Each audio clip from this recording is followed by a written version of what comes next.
Welcome back to the Redacted Culture Cast. Today is going to be the first day that we have a repeat offender on the show.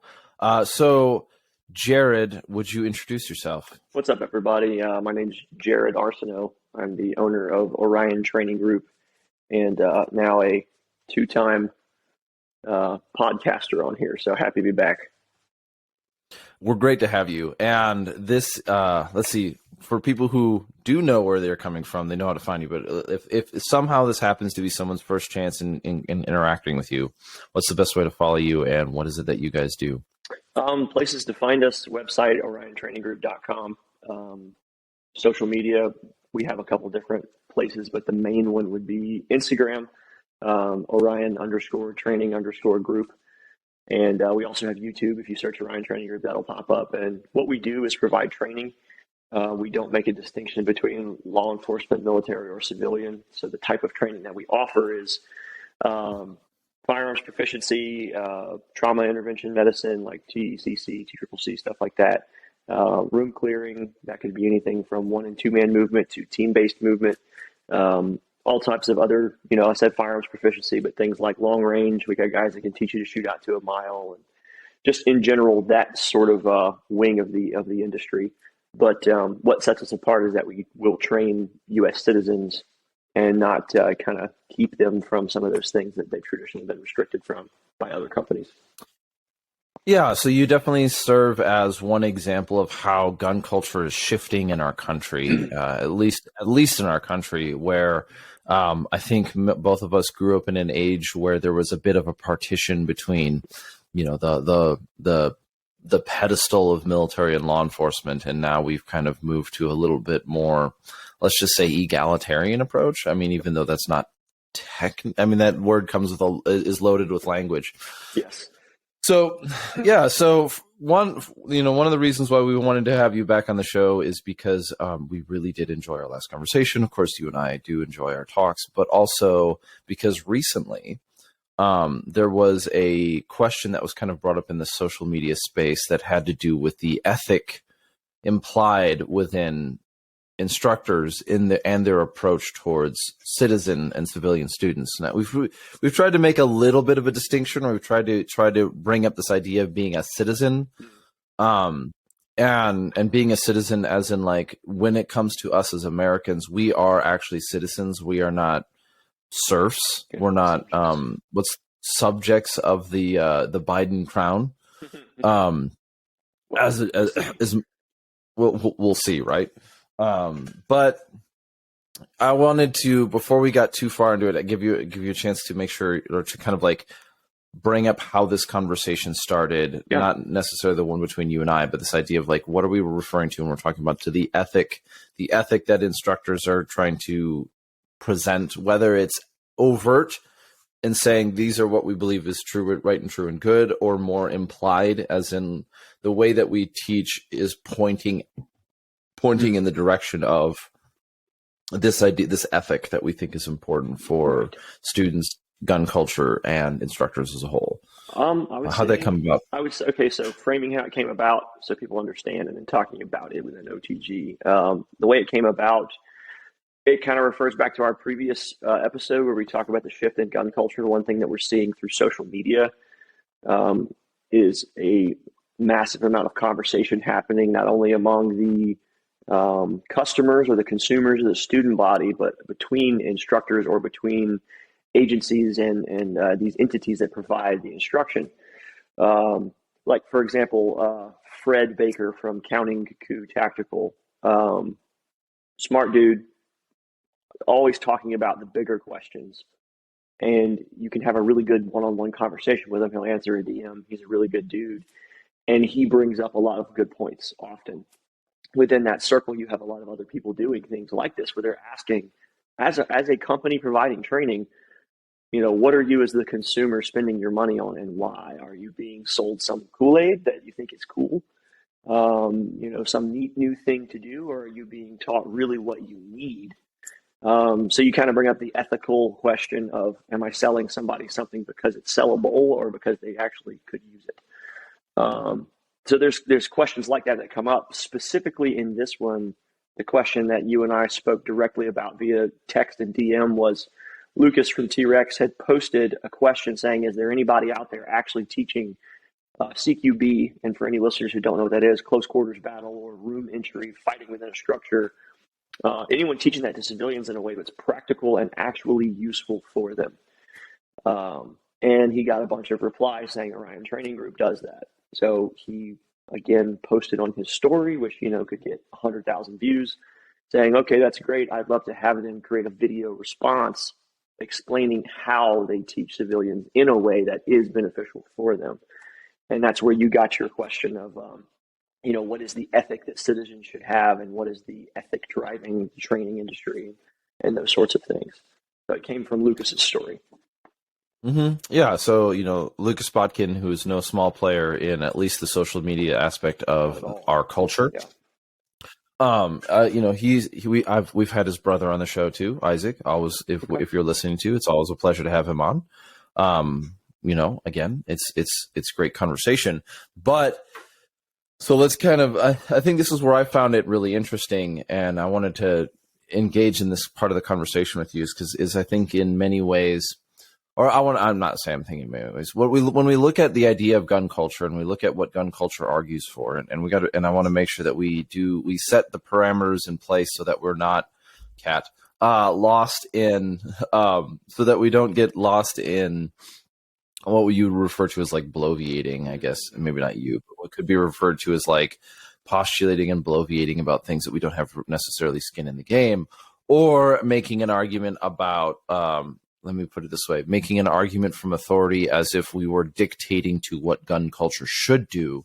Right. Rather, we recognize, I recognize this one. There was what was it? I have to bring up Jordan Peterson again, but it was Jordan Peterson was talking about, he was talking to some character about the dark tetrad, and one of the conclusions that they came out is that the internet has shown that trolls just want to have fun. Mm-hmm.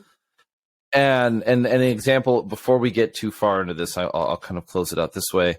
It's like the opinion and the conclusion that these characters came with trolls, and the way that I've come to understand it is like, you understand a person is trolling when they actually don't have any interest in the outcome in the statement. And so if you're trolling somebody and then you just say, oh, but I want to be able to give feedback and hold each other accountable, the answer is no, you don't. You're just trolling. Yep.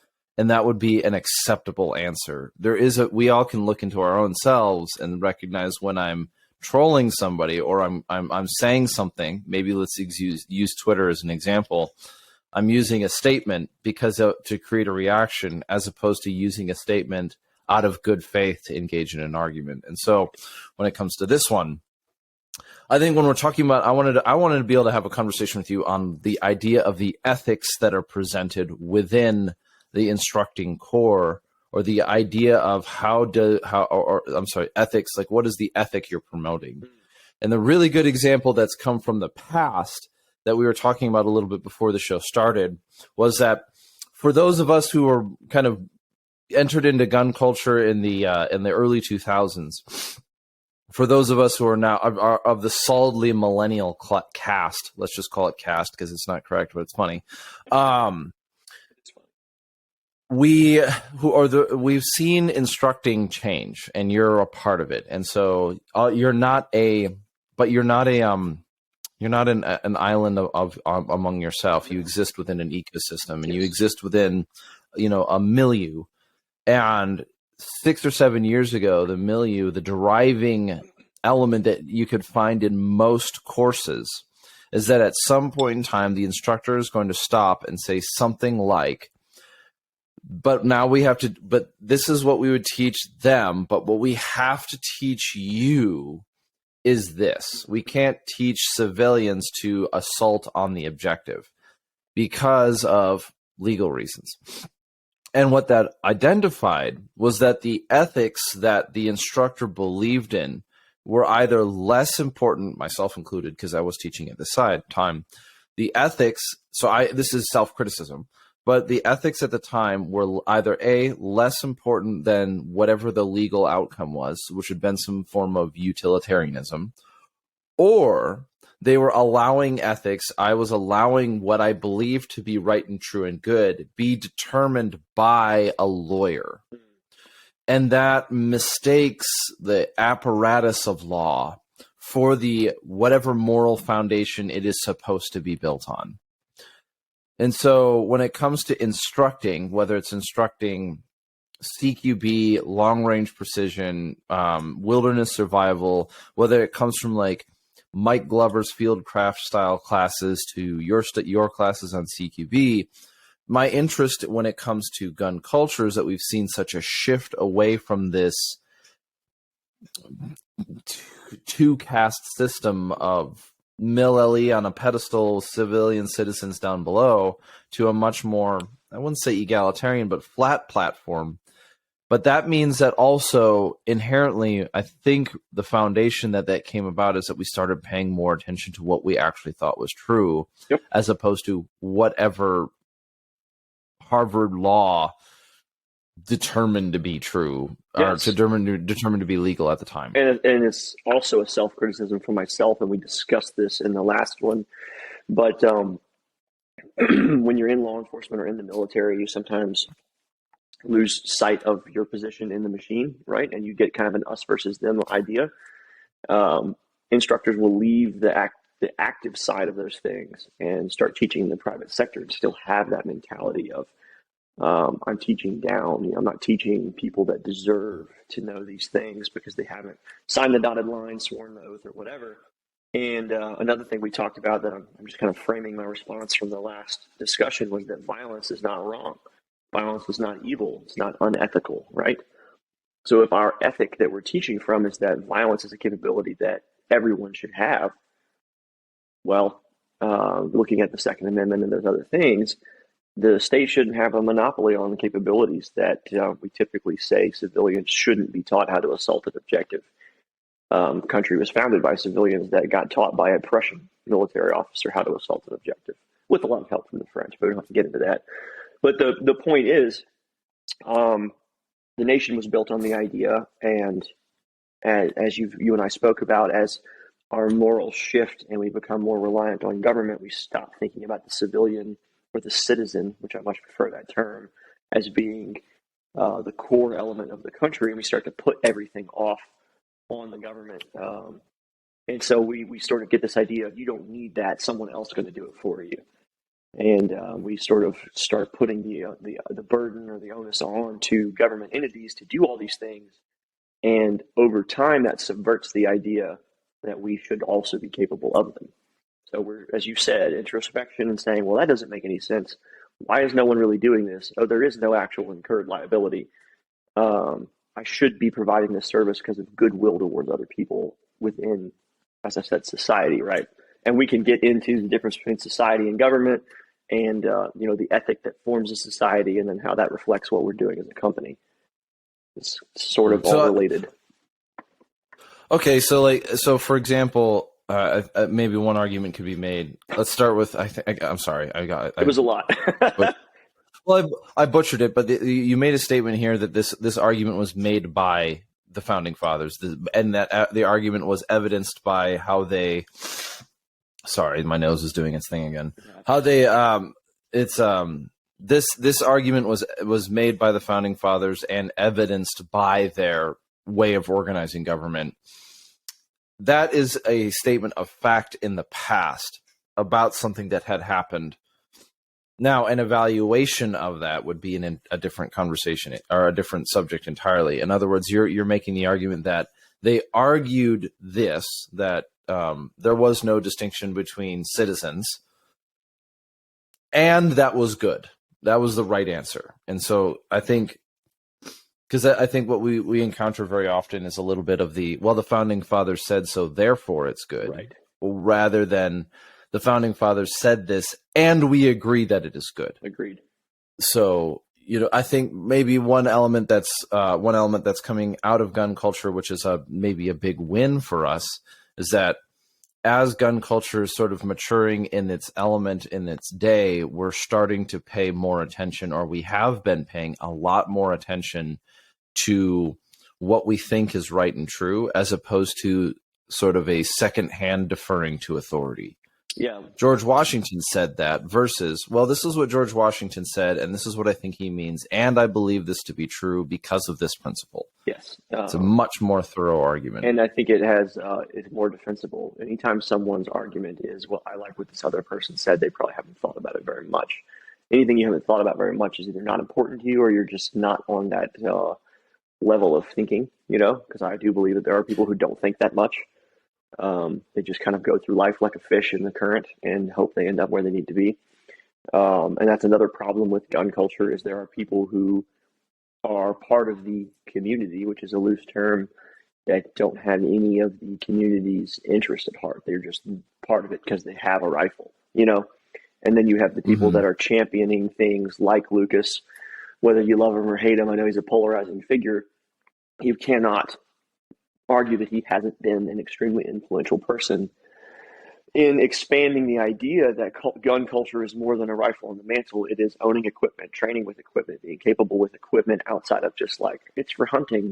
He's very outspoken about those things. And I think that youth that is impassioned by a figure that is learning and reading things in a way that their forebears didn't, like my dad, he taught us all sorts of things. But he was in the midst of the 90s assault weapon ban and complied with all of it and everything else. His idea was, well, I don't want to get my family, wrecked over having a full auto, whatever, or whatever parameters. So now you have the next generation saying, well, actually, I don't think we should have ever complied with that. We should have done X, Y, Z, because they're reading and thinking and evaluating for themselves because of the shift in culture instead of just taking up the mantle that was passed on of just do whatever they say because it's the law, So when it comes down to a foundation of what this ethic comes for instructing, or let's just say for the skills of the citizen, I think there's kind of two ways to approach it. One of them is a set of conditions justifies the skill, which would be the need argument, which is probably the weakest argument that you can have. Certainly. And that would be, well, there's a need for the individual to, I need to learn how to CQB because I need to learn how to defend myself. And that bases the concept of one's ethics on situations determined outside of their control, which becomes extremely, I don't know what to say other than extremely ambiguous the farther out you zoom. Yeah, so are we talking about the apocalypse, or are we talking about a home defense? They both could involve CQB. Well, So you necessarily end up with the problem of the you necessarily end up with the problem of the Neil deGrasse Tyson space is big argument, where Neil deGrasse Tyson says, yeah, but like if you look at a giant star map, this is just a pinprick, and that's the Earth, and this is the galaxy, and like. So you don't matter to the galaxy. The Earth doesn't matter to the galaxy, and so he makes a fact statement. This is how big the Earth. This teeny speck of dust in the universe is the only planet that we know that has life on it, and therefore, according to the universe, you are insignificant. Or Earth is the single most significant planet on the planet, or in the universe at all. Because as far as we know, out of all of this mass and void, this is the only place that has life. So, like the evaluation of it as being significant is sort of assumed by Neil deGrasse Tyson by saying we're insignificant because of how big the universe is. But what he's doing is he's crossing the fact value, or he's crossing the is-ought divide in a sort of characteristic way of that era of so-called scientist. Right. And he's presenting an evaluation buried within a fact that doesn't really, that doesn't really stick because it implies the ethic without actually arguing for it. And in the same way, if you're going to talk about the need of the individual, now you need to establish a framework by which need is justified or contextualized. Yes, and gosh, this is annoying. Almost anytime you're trying to say what someone else needs, it's self-serving. That's typically when I'm trying to say, well, you don't need that. That typically means I have some other motive other than your best interest. And it was in the Enlightenment that it was during the Enlightenment, and it was as soon as like utilitarianism started becoming a primary moral philosophy within the Enlightenment era, which was, to be clear, utilitarianism kind of had a shorter run, but the idea of utilitarianism is a very long stretching, both backwards and forwards in time. Utilitarianism has a similar approach to pragmatism, but utilitarianism as like a primary ethic did not have a long lifespan in literary. It did not have a long lifespan of dominance. It falls apart too quickly. Falls apart too quickly, and we have one of the issues that we ran into is that no one can really determine for another what specifically they need. Exactly. And we see this argument on the small scale of like, how much time should you spend practicing your combat reload versus your tactical reload? For anyone listening, combat is like, my gun ran empty, I need to reload it immediately because there's no bullets. Tactical reload is, I shot some bullets and I have time to reload it early so I have more bullets for the next time I shoot.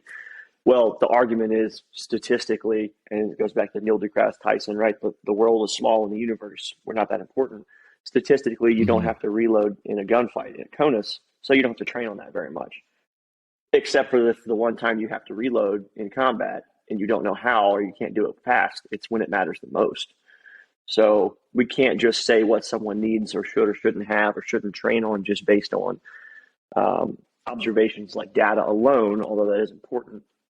And that's part of why people say, well, citizens shouldn't be training on organized room entry because it's not ever going to be used. You don't need that. Okay, cool. I get that argument. However, it falls apart when we think about anything in our normal little world going wrong. So, and we don't, like you said, we don't have to try to justify it on that because it won't hold up anyway. But going back to the ethic that drives training within our company and my personal philosophy, and we have our mission statement on our website, that essentially says we believe that there are capabilities that people in the law enforcement community, the military, and the citizen of this society should be capable. And that is because those things are God-given rights. Now, they're presented in the Constitution, but the Constitution doesn't give you right. It's just saying, hey, here's what these are. We're going to write it down. These are the natural laws, right? And if we go into what Thomas Paine talks about when he talks about the origin of societies and government, he says a society is produced by our wants. It promotes our happiness positively. It unites us by our affections, and society in every state is a blessing. But what he's talking about, and he talks about it at length, like here he says, 1,000 motives will excite people there too, i.e. forming a society. The strength of one man is unequal to his will or to his wants, and his mind so unfitted for perpetual solitude that he is soon obliged to seek assistance and relief from another, who in turn requires the same. So society is based on the goodwill of men wanting to work together towards common goals. Our ethic in promoting the capabilities of people within society as far as the ability to properly handle weapons, have a knowledge of tactics, have a knowledge of medicine, be able to survive outside for a few days because we're so weak now, right? A boy from the 1700s is probably more prepared than the average ranger, even to live in the woods for a couple weeks. So the idea that we're the general ethic that we are trying to operate under is that we are helping people return to, if you want to use that, or achieve a level of awareness and preparedness and community that is the fundamental basis of how society came to be. We should be able to rely on each other. We should be able to be capable, and we should operate within a general sense of well-being. Some other notes I took here, and we can dissect them as we go, but we can't rely on... Yeah, go ahead. Can we actually stop there? There was a sentence, and this is Thomas Paine Rights of Man. Mm-hmm. It is? Okay. Yeah, this is. I know that. Those quotes were from The Origin and Design of Government and of course his remarks on the English Constitution, which I didn't use anything from this. So this is his first pamphlet here. Okay. Yeah. Yeah, because I mean, I know a little bit of the history. I know some of the history of Thomas Paine, and so like, the interesting one is to read Thomas Paine next to Edmund Burke. Those are because they kind of yes. But the interesting but that's neither here nor there. I want to like look at the statement that Thomas Paine made, and there was a part where I'm not sure if I heard it right. Did he make the statement that people need to be in community with one another in order to survive, or that they choose to? They choose to. Out of utility. Out of mutual. Yep.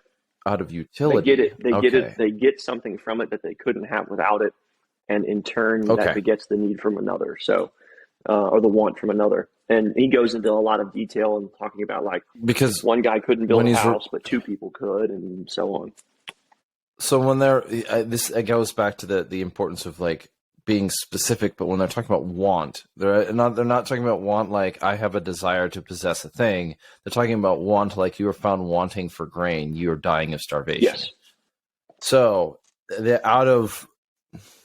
still kind of blurs the line between the question is, I guess the fundamental question that would come out of that one is, can people live in absolute isolation? Can people be perfectly self-sufficient beings? And that becomes even a weirder question of, should people try to be perfectly self-sufficient beings? I think on the whole the answer is no. We couldn't live as well as we could together, which is why society is a natural thing. People gravitate together. I would say government is the less natural thing, and that's what he's making a distinction here. Yeah, well, I would almost make the argument that isolation itself, like individual isolation, I'm not talking about like nationalism. Well, I'm not talking about like national isolation or or anything of the sort, but I'm talking about like absolute isolation. Mm-hmm. I remember hearing a story of a man who basically lived in the woods alone for 25 years. But he wasn't in isolation because he got what he needed by stealing from people in the area. Mm-hmm. So and there are examples of and there are examples of people who have like kind of foraged out into nowhere and been entirely self-sufficient.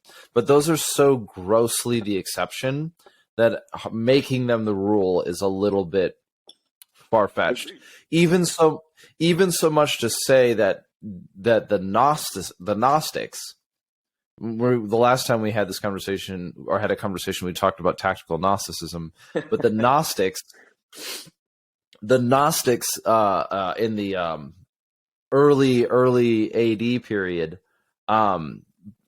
basically kind of did the isolated monk thing, and it didn't even work for them. And I don't mean work as in they survived, as in like they would go off and be alone for a while, but after some time they would come back to society. It's an unnatural position to be totally self-reliant.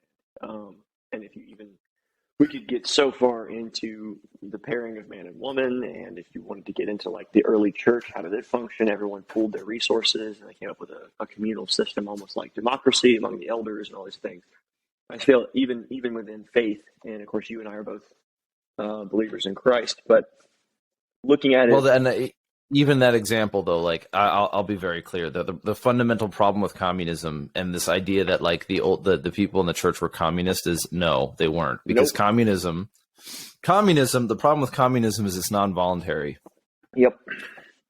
And like communism as an ideology and as a government structure functions the same problem that libertarianism does as a government structure, is that it takes one person to ruin the whole thing, and that's extremely fragile. Well, and that brings me directly into this point. And Thomas Paine says, thus necessity, i.e. like you're going to not do as well without it, like a gravitating power, would soon form our newly arrived immigrants into society, the reciprocal blessings of which would supersede and render the obligations of law and government unnecessary while they remain perfectly just to each other. But as nothing but heaven is impregnable to vice, given through some other stuff, this remissness will point out the necessity of establishing some form of government to supply the defect of moral virtue.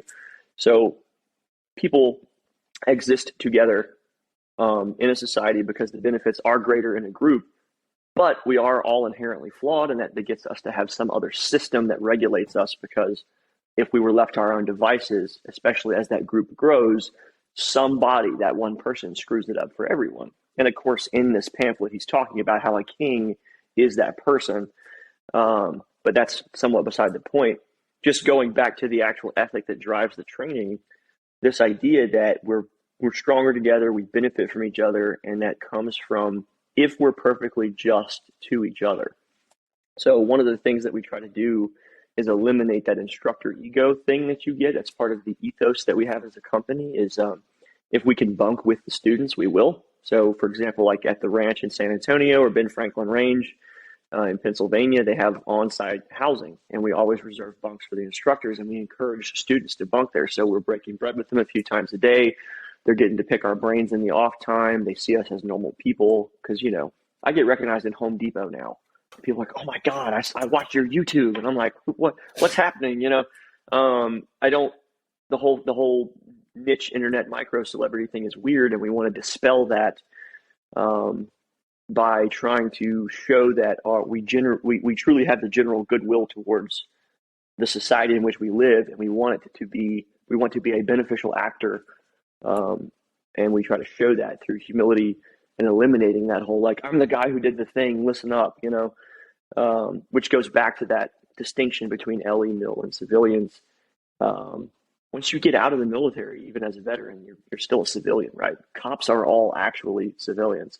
Only distinction between civilian and not is if you're actively serving in the armed forces. So 99.99% of people in our society are civilians anyway. And if we can dispel all this, what I really see as ego-centered, self-centered stuff, and we can go back to actual function of goodwill towards people, the vehicle for that is giving them information that they need to be better prepared, to be more capable people.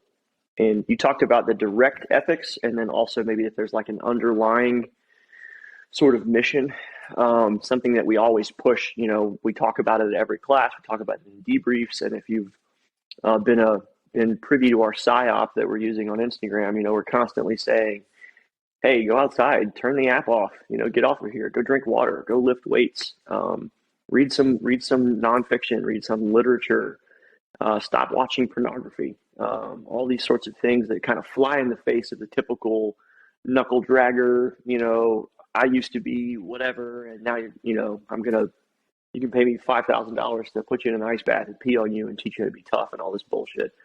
We don't, I apologize, I know we tried to curse on here. You know, it's just, we're trying to be I'll survive. Well, knowing who you are, I think we'll be okay. But for any listeners here, I apologize. But all that to say, you know, I am weak at facts. I want us to be the difference. It goes back to that cliche of be the difference you want to see. I want us to be the difference within the industry that people say, oh, okay, they actually do genuinely want to improve the society that they are participating voluntarily in, and they're doing that by the actions that they are actually, you know, doing. We're not just saying one thing and doing another. We are actively pursuing the training of the average person in things that they've never really had access to, and we are somewhat an agitator of that trend and also participating in a trend that is happening at multiple levels. I've noticed an issue with that in my own life is that, like, I would advocate for local participation in local politics, and I'm not. I haven't been nearly participant enough. So, like, doesn't know who they are, type of thing. Exactly. Like, I know some of them. Also, we moved, but that's not an excuse anymore because there was an election and we're supposed to participate in that one. But still, the point in saying all of this is that, like, I'm good with. I think we're moving somewhere with this one. I think it's a little bit less on the us versus them and a little bit more on, okay, this is our country. Maybe we should, you know, like participate in it a little. Maybe we should, like, care about people and stuff. Yeah, you know, maybe we should. Maybe it's. Maybe we shouldn't expect the lowest common denominator to be the arbiter of virtue in our collective argumentation. So, and that's one other thing that I've underlined in when Thomas gets to, in his pamphlet, Common Sense, the header is Thoughts on the Present State of the American Affairs. And he's talking about a Mr. Pelham who was a guy in the parliament in England who was basically beaten because he had such a weak take on something. And in his take on whatever the issue was, he said, well, it will last my time. So his thoughts on his half measure were, well, at least it's good enough while I'm alive. And Thomas says, should a thought so fatal and unmanly possess the colonies in our present contest, the name of ancestors will be remembered by future generations with detestation. So Exactly. yeah, I don't want to be the guy who said, it's Good not enough my for me. problem. I'm going to die in 50 years or less. So, that's for somebody else to think about. If everyone says that, then nothing ever gets better. Yeah, I think it points to the it's come up a bit. It comes up pretty often, but it does come up in its own right.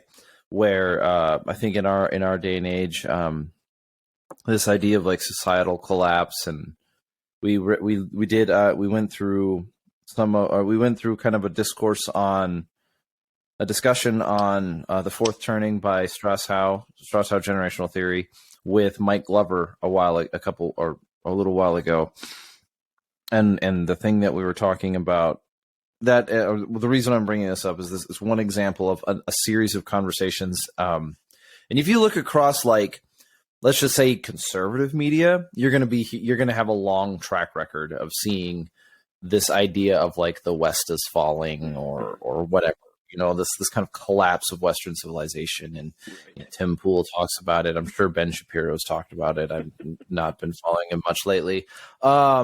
There's other ideas, like Jordan Peterson's warned about it, calling him a conservative is a bit, it's sort of like, whatever, dude,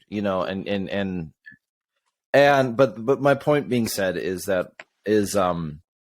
this idea of like societal collapse has kind of been around for a while now. And I need to remember where I was exactly what it We're not actually collapsing. I remember you've said this before many times. If we have hope and we cling to it and we push for it, we can stop that doom and gloom mentality. Well, yeah. Well, this idea of it is oftentimes impregnated with a form of nihilism that cannot be honestly distinguished from, well, I got mine. Exactly. You know what I mean? Like, yep. Like, oh, well, the Social Security system is collapsing, but I got mine. It'll last through me. You know what I mean? Like, and that's a little bit, I mean, and it's the same thing with gun culture and with instructing. It's like, well, looking at this brace band, well, I've got mine, this whole thing, like, well, they're probably going to grandfather it in, but I got mine. It's like, no, we really can look at this a better way. And it's good that we're saying this, but what I'm saying in the idea of like collapse and when sometimes, like, yesterday was a pretty, I don't know whether it was just the attitude of the universe or whatever people want to call it, but yesterday was a pretty black pill day, just in the sense of nothing major really came out, but at every angle, it just all we saw was degeneracy. And it's like, the presidency is doing stuff this way, and the ATF is doing this, and this people are doing this, and like all this kind of stuff. And at the end of the day, the problem that it kind of comes back down to is, although there are questions about Churchill's ethic, he makes a statement that evil triumphs when good men do nothing. And very often we misguide that, we reduce that statement into, well, that was applicable to Churchill because Churchill was facing down the barrel of World War II. But what that doesn't account for is every other day in the existence of mankind. And, and so, like, for us in our day and age, we cannot win cultural conflict with World War II tactics. In the same way, we cannot expect there to be a brighter tomorrow for our children if we call ourselves good men and do nothing. And I don't mean do nothing like storm the gates of academia. I mean if we do nothing like we don't read, we don't think about what we believe, we do not pray, we do not engage in, we do not build our children up. And it's that argument that comes down to, this is the school system is so obvious. Somebody asked a question, what is wrong with the education system? Or who's to blame for the education system in the United States? Because I think everybody agrees that it's garbage. And the response is you, parents, you and me. You know what I mean? It's like, this is our nation. And yes, there are people, there are definitely bad actors within our society who are trying to steal the China as they sink the ship. I can agree with that statement wholeheartedly. But my point is, though that is true, you are also hiding the fact that you are offloading your individual responsibility to your community. And for us for not us as instructors, but us within gun culture, it's the same thing. Absolutely. That I think the ethic that I've been intrigued at within gun culture is not an ethic that's based in necessity. It's not out of need. I don't need a gun in the same way that I need food on the table. And we see this happen all the time, in gun culture. I am gun rich but food poor, and I'm not saying that this is not meant to be a condemnation of any individual person, but there isn't meant to be a condemnation. It's really an argument of saying, like, yeah, we know there's practicality. Like, you need to have your house together before you want to make sure you have food on the table and your family works together. You don't want to like buy a gun, but not, as I've done this before, buy something in gun culture and not put new tires on your car, because that comes back to bite you. I have been that person. So I'm not making an argument that I'm the arbiter of morality, but I do see that within gun culture, we don't have an ethic based on necessity because, well, one, I can't determine other people's needs. And two, there's something a little bit, let's just say, not ethically sufficient in just using need as a justification. A second one then is, as gun culture, there is something virtuous to participating in our community and saying, here I am, send me.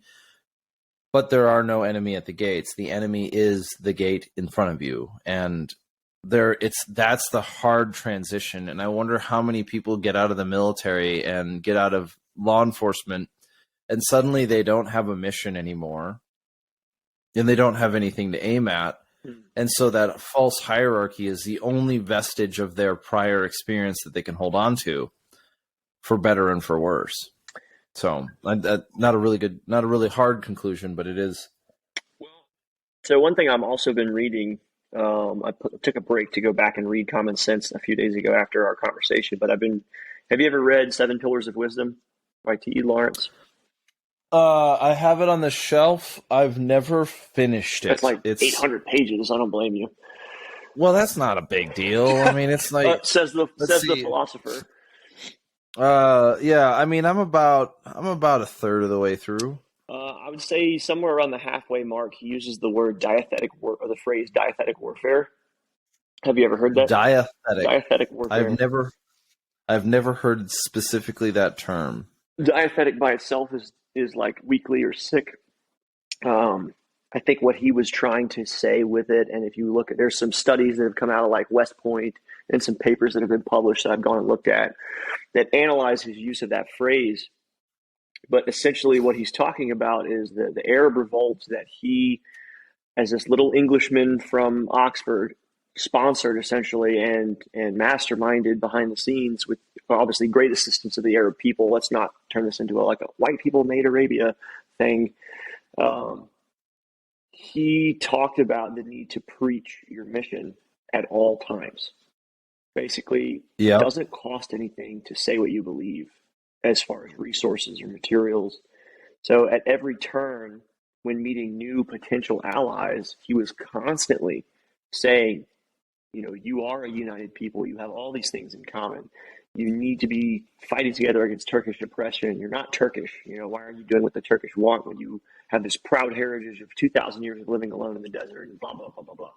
and he would unite something like 99 individual like tribes and people groups that had never united for any other purpose into fighting and taking back their lands essentially. And ultimately, he is responsible in some large way for forming the Middle East that we see today, which of course is a shit show because all those little tribes and alliances and stuff broke apart and turned into, infighting again. So all that to say, diethetic warfare is the practice of always preaching and proselytizing and creating new believers that are benefiting from the cause, right? And I think that is part of the ethic of what we're trying to do and part of the ethic that the gun culture is shifting toward. You're seeing people preach about the Second Amendment and about, as you said, their own introspections and what do they really believe in a way that we did not see that 20 years ago or even 10 years ago. So there's this sort of obsession I have with the idea of diathetics and constantly saying, this is what I believe, and this is how I'm living it, and you can do it too. And seeing the change in people with that has been interesting. That was gross. Sorry, I just touched my nose and it like goobered all over my hand. I couldn't see it, but I appreciate that you've described it for the listeners. No, I know. I like I said, like whatever is going on this morning, it's allergies, and so now anyone who's watching the show is going to be like, that gross human being. And I just tell them you're a former Ranger, and they'll be like, oh yeah, they are gross. Don't worry about it. Yeah, well, it just is what it is, and I have to like try to do what I'm doing, but now I just snotted all over my hand. I have a question for you, but what we're gonna do is I'm gonna pause the show, and I'm actually gonna get a box of tissues, and I'm gonna figure this shit out. Godspeed. But the question while we're doing the pause, the question is, you're talking about diathetics, and I've got the 7 pillars of wisdom here next to me, and like. You're talking about these characters who were, or the idea of they were constantly proselytizing is one word that we tend to add a negative connotation to. But for a positive connotation to it, what they're doing, I think there's a word that I'm looking for, and I think it's when you look at the Afghan campaign of the United States from 2000 to 2020, right? Basically the 2021 or whatever, the GWAT. One thing that the Americans did not do is we stopped talking about what our goal was. I think there was one. Well, there's arguments that there was one at times, and they kind of faded and they shifted and they moved around. But when it comes to what we're seeing in his argument of maybe the question would be, and this is kind of the point that I'm thinking about. This is why it's a question, and then we'll take the pause and I'll clean up myself because I look like a farm boy meow. But one of the things that the question that has to be I'm presenting is, when we look at T.E. Lawrence talking about the campaigns at this time against the Turks that were waged by what would eventually become the Afghans, but were referred to as the Arabs in this book, they're constantly talking about what their aim is and what their virtue is and what their goal is and what their direction is. You are the Arab people. You should have your own land. You believe in this thing. And so at every step along the way, everyone who was a part of it was committed to the task because they knew what they were doing. Different levels of commitment. Some people were 100% zealously bought in, and some people were only there with the 50%. They are enough there, but they at least knew the direction that they were aiming at.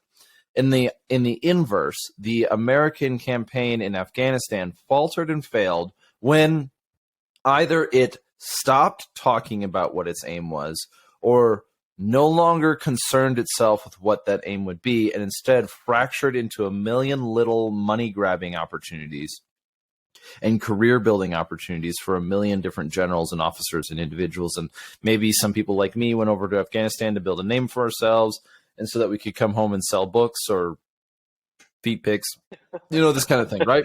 But and then even that, go one step further back to Americana and American culture. And it's like, if you want to see what I'm trying to say is that there's a principle in human organization that's being displayed here. And T.E. Lawrence writes about this idea that the people that he was with always were talking about and aiming at something.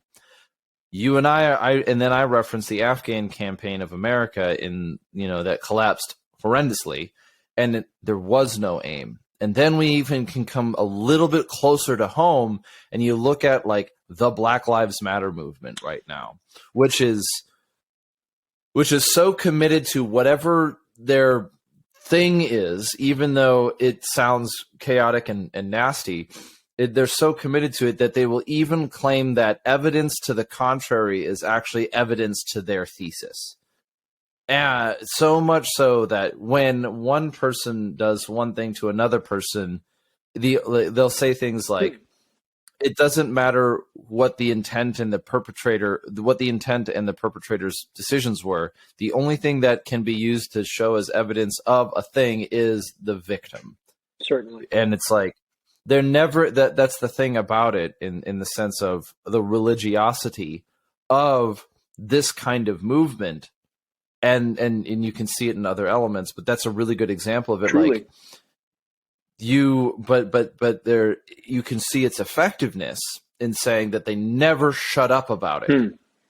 Everything is the thing. The religion of white supremacy is so alive and well in the Black Lives Matter movement that that whatever it is, that they never stop talking about it. And so when anything happens in Americana, they can always go back and paint it into their monomania.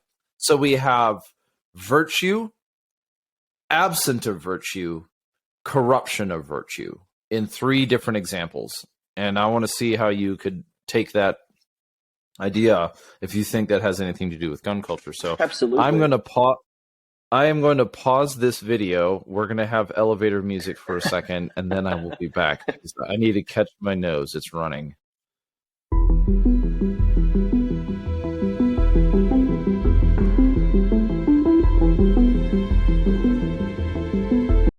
So we took a break after I had a nasal wardrobe malfunction.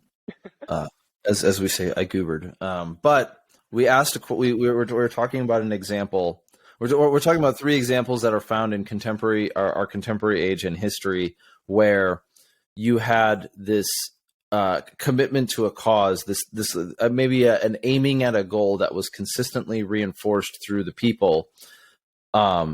And we saw that the virtue found in 7 Pillars of Wisdom, where the Arab people continuously focused on what the goal was, and they continuously worked towards that. You could say, I think in some ways we could say that gun culture is fomenting this type of movement right now.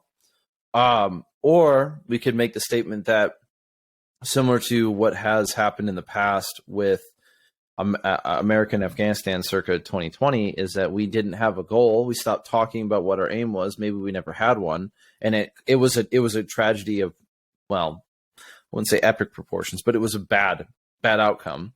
And then there's the corruption of the virtue, which is what we see in ideologies where you could say, like, many atrocities that have happened in the 1900s were this commitment to a unreality, trying to bend reality to make it real. And you can look at like communism in Eastern Europe, is that like this idea that we're all going to take care of each other was never there from the beginning, and it never will be, because the idea is impossible, or it's broken by a single person. And so like this idea of the cause, what we believe is virtue or what we believe to be true. And so how do you think that, how does that apply to gun culture? How do you see that applying to gun culture, and how do you see that applying to gun culture specifically from the perspective of an instructor? How does it? Well, you've talked about it before, and we've mentioned it in many other podcasts. So we don't have to beat the dead horse of saying that it's tribal, right? Mm-hmm. We spoke about that on break. Gun culture has a history of being tribal. It has a history. I like my guy, so I have to not like your guy. You know, I'm Mm-hmm. a fan of this company, so I can't like this company. Mm-hmm. And Adolescent. yes, it's truly, we joke all the time, it's like middle school. Someone throws water on you and then says, fight me in the schoolyard, you know. It's just, it's juvenile, right? And so what is the goal? What is the sense of unity that the gun culture community, if you want to call it that, has? You spoke about it a little bit on break, and I think it kind of coalesced a lot of ideas, maybe in a more articulate way than I perhaps have. So the first thing is you said, and I don't know who this comes from, but calling for unity sometimes points out flaws, you know, which creates a sense of disunity because now you're seeing how different everyone is, right? We try to avoid doing that. It's a thesis of mine. You can see it in politics and in different organizations. Like whenever a pastor or a politician starts calling for unity, the immediate thing that it does is it highlights it highlights and emphasizes the disunity. Case in point is like, look at our Biden the Great Unifier has sown more disunity by his abuses of the American people than anything else. And like that, this is one of the criticisms that for all that he accomplished. So, I know I'm only throwing stones at one political party, but like one of the issues with Obama is that he did not unify the population. He definitely sowed disunity by blaming people for whatever. And like, okay, fine. And Trump had his own issues. Like, we're going to come together. We're going to make America great again. Could be seen as a form of a call for unity, and certainly a large percentage of the American population absolutely rejected whatever it was that he was calling unity for. And so, like, but within gun culture, like we say, we need to get along and we need to move forward. Like if you've ever met somebody who sits and pontificates loudly at a cafe about how we just need to all get along, I guarantee you that person is a genocidal maniac who just doesn't have the stones to see it through. I'm being facetious, but he's at the brew house and he just hasn't been rejected from art school yet. As it were. Spicy. Yeah. So on that note, what is it that does unite us without us having to change something to unite? And you talked about gun culture is the most American possible thing, right? I love that, and it's a great encapsulation of who are we as a people group. So Lawrence of Arabia, or T. Lawrence, was trying to unite an Arabic people group. There's something like 90 something or 99 something tribes, ethnicities, all these different groups, in order to get them to do something, right? So we talked about the difference between, like, you have a cause that has virtue, you have to be united in order to affect that result. Mm-hmm. Well, we're already the American people, and this is already our inalienable, God-given right to possess these items and to be proficient with them, because there is a call to action within the Second Amendment that is separated from the ownership of items, right? You are supposed to be well regulated. So, and that does not mean regulated by the government. It means the people, right? We are the American people. That is what America is. It's not a place. It's not a politician. It's not a certain set of laws. It's not a certain three-letter agency. You already have within you what you need to be united. And that is the introspection and the ability to realize, I am of this lineage or legacy or whatever you want to call it, and it is my duty to maintain those rights for the people that come after me and for the people to my left and right. Not politically, but metaphorically speaking, the people to my left and right have just as much right to these things as I do, and we already talked about it earlier. Half measures and it's enough for my time is going to not cut it, right? So we don't really have to have a specific cause in the sense of, like, we're going to create the next Arabia and rebel against the Turks. The cause is simply maintain the God-given rights that we have, and that may be the repealing or the removal of laws, because the people before us allowed them to come into effect. And we have these people that say things like, we'll just hope the courts do it. We're just going to have to hope. Just register it and hope for the court. And I'm not giving anyone any legal advice there. The court got us into this situation, right? They allowed these other things to happen. So we have to look at this as a duty and a privilege to maintain these rights. And that is the cause that unites us as American people, more so than anything else. And I don't really feel like it needs a whole lot more specificity. It's not like we need to go form a group with a name and go do something. We already are the American people, and we have this cause, and we just need people to recognize it, and then they'll be on board. Yeah, well, I think as we continue conversation, especially as a culture, but as a subculture, if that's what you want to call it, I'm reminded by looking at I'm reminded of like there's a I read a book on Paul Revere a long time ago, and the book on Paul Revere really does highlight how, for who Paul Revere was in his time, he was very, I don't know how to say, like struggling middle classy kind of thing. Like he wasn't a Harvard graduate. He wasn't a genius. He wasn't like in that sort of aristocracy. And you get a little bit of like Americana to say, like you had your American history having, you're like, oh, these people were wealthy and these people weren't. These people did this and these people did that. Right. And it's like, and the one thing that I'm encouraged by is that when you look at history long enough and hard enough, a little bit of the varnish of them being like superhuman intellectuals kind of wears thin. And I'm encouraged by that within gun culture, is in like the Second Amendment was not written by sages with superhuman knowledge and wisdom. They were written, they weren't written, but they still observed something that we believe to be true. And because of it, there is value in pursuing virtue, both intellectually and in our daily lives. And so when it comes to gun culture, and then gun culture and American culture as a whole, I think that we too quickly throw in the towel and say, well, I can't affect change, so I might as well prepare for isolation.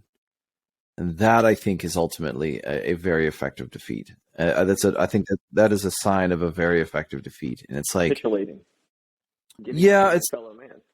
Well, it's capitulating in a very cowardly way. Like, I'm going to have my cake and eat it too. You're going to oppress me and I'm going to run away. It's like, I just, it's the nihilism is nihilism as donuts kind of thing. Like nihilism as donuts this is my own argument, is that nihilism is like donuts. It's cheap fuel that lasts a very short amount of time and leaves you burnt out.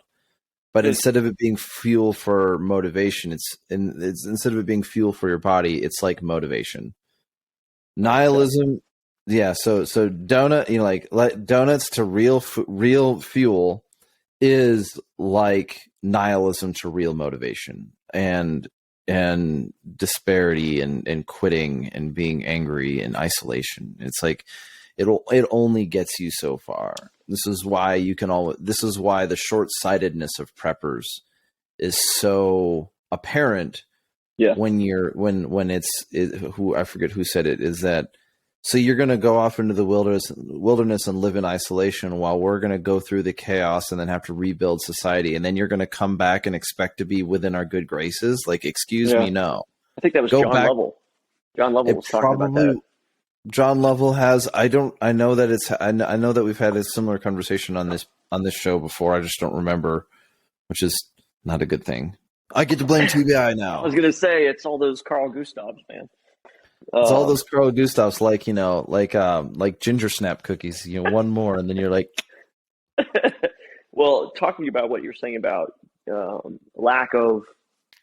I look at it as a lack of congenial attitude, right? How many people stop when they see somebody on the side of the road trying to change a tire? No, I mean, we have millions of people, so 1 in a million. 1 in a million. So that takes me to this point that Lawrence talks about when he says, if we have a friendly population of which some 2 in 100 are active, and the rest can simply quietly be sympathetic to the point of not betraying the movement of the minority, you can have an effective rebellion. and I'm not talking about creating an effective rebellion, I'm talking about the human condition.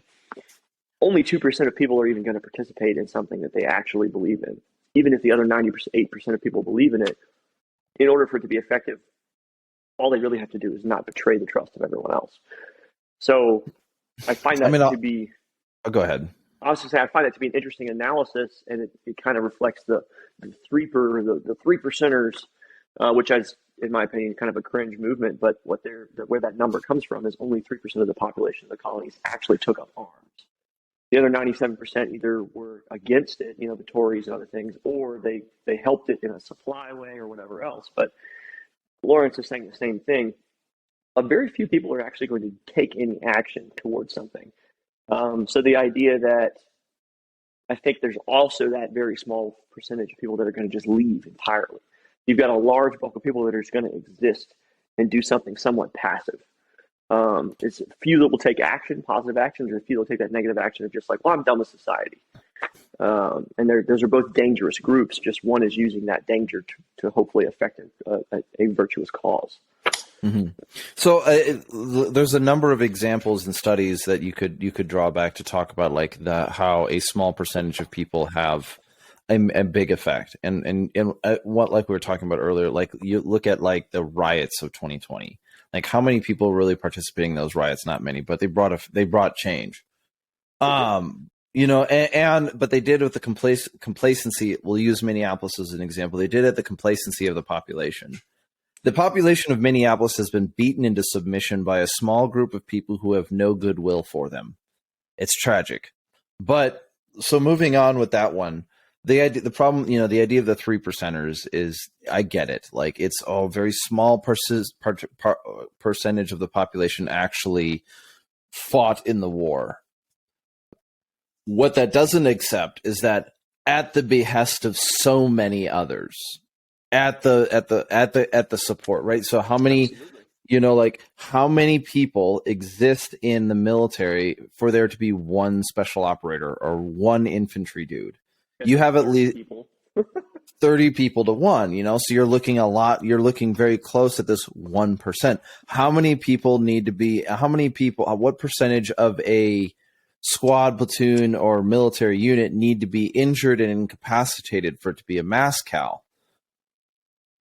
3%. Like if you lose 10% of your guys, you'll watch in a movie where like a group of 100 will go out and 50 will come back. Like that's not a mass cal. That is a mass cal times 5. Yeah. Because and at that point in time, they're literally leaving bodies on the battlefield. And part of the American doctrine of leave no man behind is a bit, I wouldn't call it Spartan, but I would refer to it is a bit imposing on the rest of the world, which in many parts of the world, they're fully willing to leave their dead on the battlefield. And we are saying we are so powerful as a military that we will not even leave our dead. Right. For you. Look at that in World War II. I mean, that's why we nuked Japan, because it's a sign of strength. Yeah. We had to bomb Japan because they would fight till 2% of their force. We would fight the Germans and they'd surrender at 10, 15% casualties because they cared about their people, right? In Japan, it was such a fanatical dedication to a cause that you had to fight until there was only 2% of them left, and the ones that surrendered wanted to kill themselves anyway. So we knew that trying to fight a war of ideas with them, we would lose. So we just had to create the nuclear bomb. So it can't be understated how powerful an idea is, and Lawrence talks about it in his book often, that they were more concerned with the thoughts of their irregulars than they were their actions, because at every moment they wanted them to be like an army of little generals, because every single one of them needed to be repeating the cause and repeating the idea. So if you think about only 2% of the sum total of the Arab population in the peninsula actually taking up arms and being part of these Bedouin raiding parties and stuff, but the other 98% having heard the idea and being rallied behind it, that's because every single person that was involved in actually doing something was also constantly considering it, thinking about it around the campfire, working out the details, talking to people. One of my favorite quotes in it, he says, "The regular elements were so weak that irregulars could not let the metaphysical weapons rust unused." So essentially, like, average, just dumb Turkish soldiers were so ineffective that one of the most effective weapons against them was the idea of this metaphysical cause of unifying the people was just so like just otherworldly. Like, how could the Mhm. Arabs possibly rebel? That the war of ideas was so powerful that it was more important than the guns. Interesting, Yeah. because there's a couple thoughts that come to mind that were so a couple thoughts that come to mind directed at that very subject, and one of them is like the French Revolution. The French Revolution was produced, and I, in a recent show I brought up on how one of the problems with the French Revolution is that they sort of cut off the heads of the snakes and then just got a million more. Mm-hmm. Like the difference between the French and the American Revolution is that the French Revolution just hated the aristocracy, but never like fulfilled whatever quote unquote virtues they were arguing for. The key, in the case of it being Robespierre, who's like, we're gonna get rid of the bad. We're gonna get rid of the aristocracy, which is oppressing us. Maybe true. But then you have the reign of terror, and you kind of like void your legitimacy with a reign of terror. Yes. And so, when your time as in charge of the French is known as the reign of terror, you kind of have missed the mark a wee bit. Agreed. But history is written by the victor, which is sort of the same cop out as saying, I'll believe all victims, and both of them have the same intellectual integrity, which is basically none. And so you have the French Revolution, though, that goes on here to say you had the French Revolution that happened in the streets. It happened in the pubs, which were not referred to as pubs. You had it happen in Parliament. You had it happen through all levels of society. And when we're talking about when we're talking about different forms of ideology, and things that are consistent is that it needs to be able to spread through all levels of society. And if it's universally applicable, it doesn't mean that everyone's going to be a politician and everyone's going to be a lawyer and everyone's going to be a YouTuber and everyone's going to be an instructor and everyone's going to be a gun manufacturer. But the concept is true when it can coalesce from the top to the bottom, and they can converse with one another about it. Part of winning and I wouldn't say reclaiming, because that's not the right word, but part of being a country and being a people is participating as those people.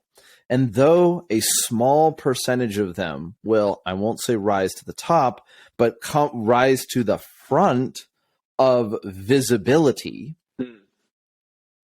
the necessary element is that from a belief system, we all must engage in it. And this can even be demonstrated in what is colloquially referred to as like the Dark Ages, and the moral bankruptcy of what is, and given all of this is stereotypically overblown, but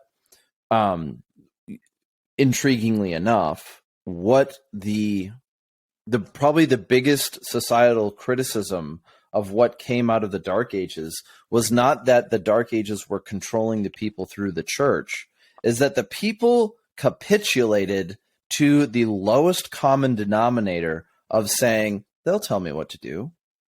And it's not that there's a difference between me, you and I listening to somebody talk about something that we believe is true and going, I think about that, as opposed to, well, he said it, therefore it's true. And that level of participation flows through society from top to bottom. Absolutely. I wish I could find the quote because it's so perfect in here. It literally lines out exactly what you just said, but essentially that big government militaries failed in their wars against guerrillas whenever studied because discipline was held to such a high standard that people stopped thinking for themselves. And whatever the command told them to do, they did it, even if it was blatantly stupid and motivated by a political game or, like you were talking about the disunity in the mission set in Afghanistan. Soldiers died because people wanted to get promoted and they wanted to do something, Mm-hmm. he says in his book, we wanted to create an army of little generals because we wanted every individual to at all times be evaluating the efficacy of their action. And if you take that principle and apply it to ideas, where everyone's constantly thinking within the boundaries of we do have this virtuous cause, you're going to get a lot more effective use, right? Each individual is, use maybe the wrong word, your efficacy of your total cause or whatever is going to be a much higher return per person if that person is a thinker that can articulate and speak and preach and whatever else you want to say. And every person at every level, whether the person like Grantham, who is known by everyone across the world, or they're a 19-year-old who just bought a pistol brace and no one knows who they are, they all should be able to understand and articulate the idea that I'm an American. I was very fortunate to be born here. I have these God-given rights, human rights, that we have a system set down by, like you said, average men that simply thought about the nature of the universe and how messed up England was treating its subjects. All of those things considered and coalesced into a, so like as we've been talking about, this virtuous cause. If they all align along that standard of not standard of thought's the wrong way to put it, but if we have sort of these bumpers like in a bowling alley lane, people are kind of arriving at the same goal through individual interpretation and production of conversation. I think that you're going to get a lot more out of that. So that's kind of the ethos, or if we're bringing it all the way back, the ethics of what we're trying to do. We talk about it in all the debriefs of our classes. Hey, tell your friends if you learn something good here, but also tell them just to train. Don't tell them just to come to OTG classes. Go take other people's classes and go find buddies to train with. Read some knowledge from the founders. Read some things that explain what it is you really believe. I give my cell number out to every student, and so that if you got any questions about anything, has to do with anything I've said in the debrief, how to start your own business, whatever it is, tactics, whatever the material learned in class, abstract stuff, if you want to talk about faith, shoot me a text. And I keep up with dozens of these dudes now because I really do believe that affecting the individual is the biggest part of the mission set, right? If you can change enough individuals, you can change a whole culture. So that kind of boils it all down, I guess. Yeah, so that I think I want to distill a little bit in what we're talking about, the ethics that instructors should teach, and one I think we can kind of turn the key a little bit here. And we've been talking about how ethics applies to the individual in relation to society, right? And so the reason why I'm enjoying this conversation, not the reason why I'm enjoying it, the reason why the thing where I'm thinking about this conversation as a whole is that like we're addressing various subjects of what we think of as ethic, and when we regard to ethics in this conversation, we talked about ethic as a form in relationship to society itself, which is sort of a, it's not necessarily a negative. It's not actually a negative at all. It's in the sense of it's only one aspect of the coin, one aspect of the dice, or one aspect of the piece that we're working in here, and that is the individual's ability of self. Well, I won't say self-reliance, but like the right to self-defense is on one part a human right, and on another part an informer of that which is rights. By understanding the right to self-defense, you understand a little bit more on humanity. This is why the most violent people are the people who think they could never be violent. This is why the people who claim for oppression oftentimes move to forms of horrible attack.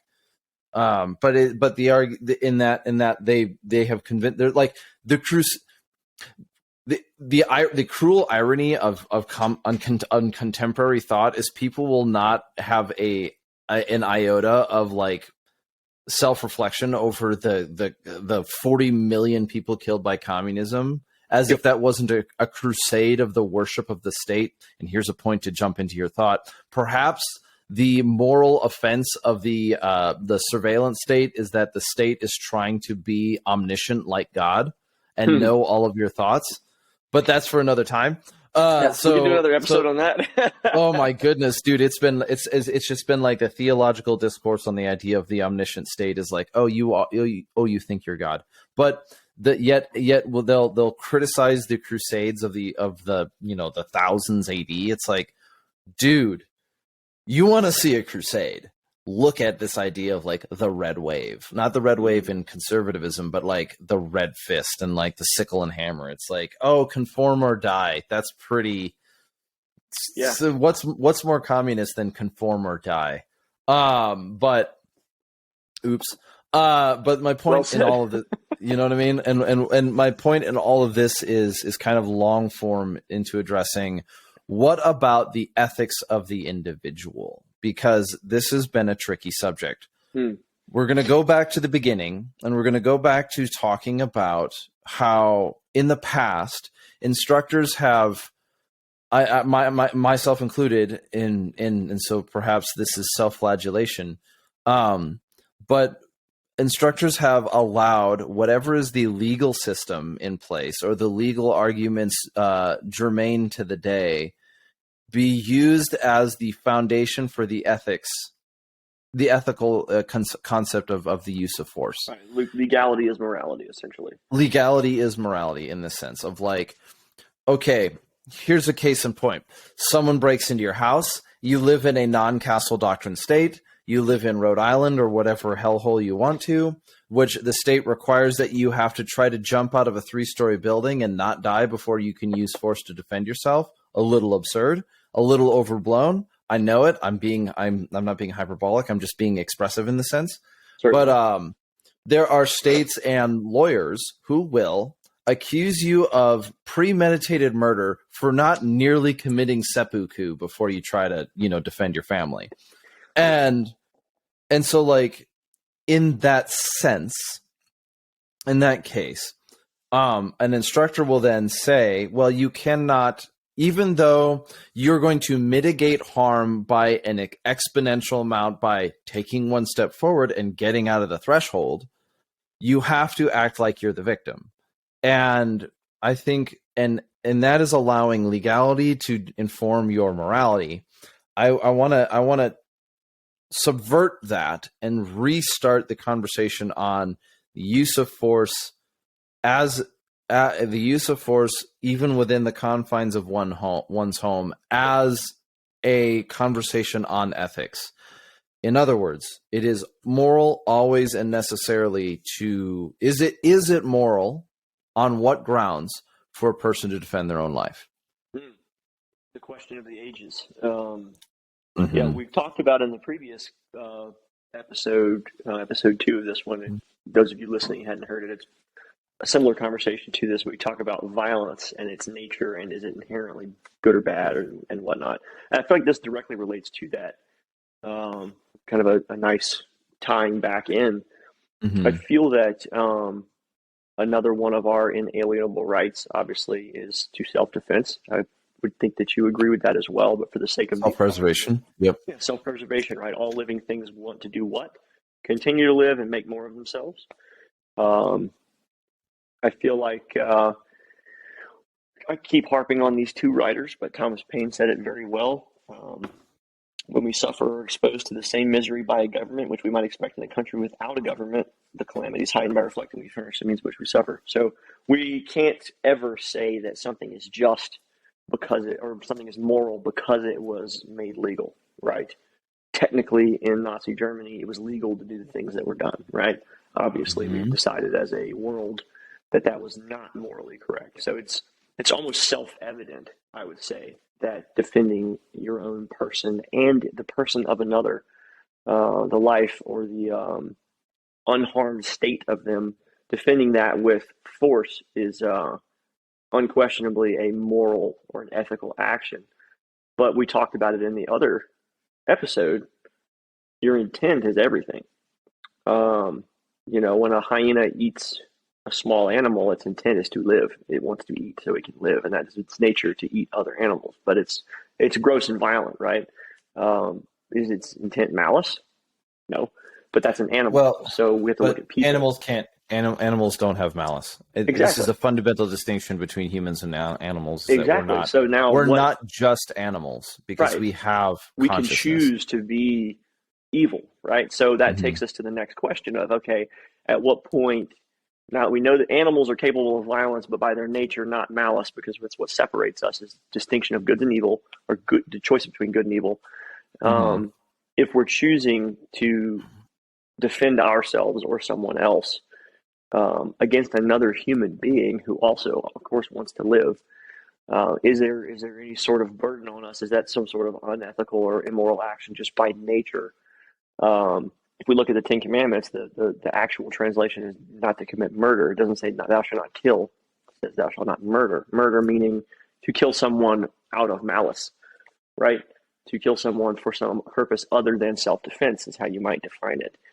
So if you look at the biblical structure as the highest moral law, then God himself says that being able to take life is a fundamental part of existing. But I don't want to just turn it into a religious discussion. So look at what the government in our country does too. We have a military. Why? Because we want our country to continue to exist. If we weren't able to defend our country, then it would cease to be. So why then is an individual's right any different? I want to continue to exist in the, Jared and his castle and his wife, and multiple cats.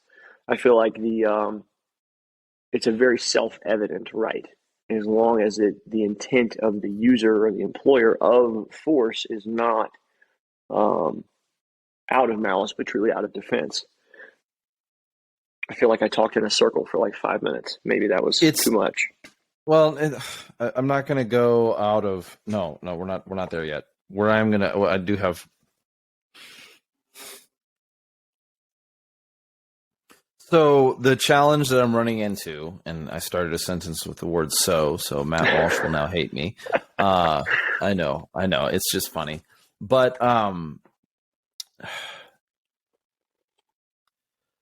the self-evidency of the right to self-defense this is where I have I think it's difficult, and this is good. It's a good place to be, but I want to make sure that we kind of I want to make sure that we do due diligence. And when it comes to ethics, when it comes to ethics, the concept of a principle or a right must be grounded in something. And one example of a principle or a right, and how we could say this idea of self-defense is that, and this has been important to me lately, and I haven't articulated it as well as I should have, and so I'm going to try to do it one more time here.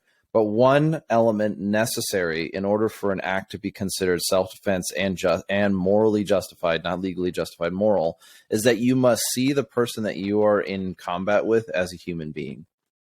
Yeah, you have to be aware of the consequence of your action. You have to see them as a human being in the sense of, if you dehumanize your opponent, you are necessarily committing an immoral action. It doesn't make their action moral. Remember, two people can sin against each other. Correct. Two actions can be immoral against each other. You could even go like Hatfields and McCoys on this, or Romeo and Juliet, or whoever you want to as some sort of rival family, reds and blues, black shirts and brown shirts, or whatever. But by virtue of you being a human being and me being a human being, we exist on the equal plane of humanity. That is a necessary element for understanding human-to-human morality. When you start to parse out differentiation, which can be as rote as the KKK or as complicated as I wouldn't call it elitism, but can be as rote as the KKK or as grossly complicated as something like the ATF.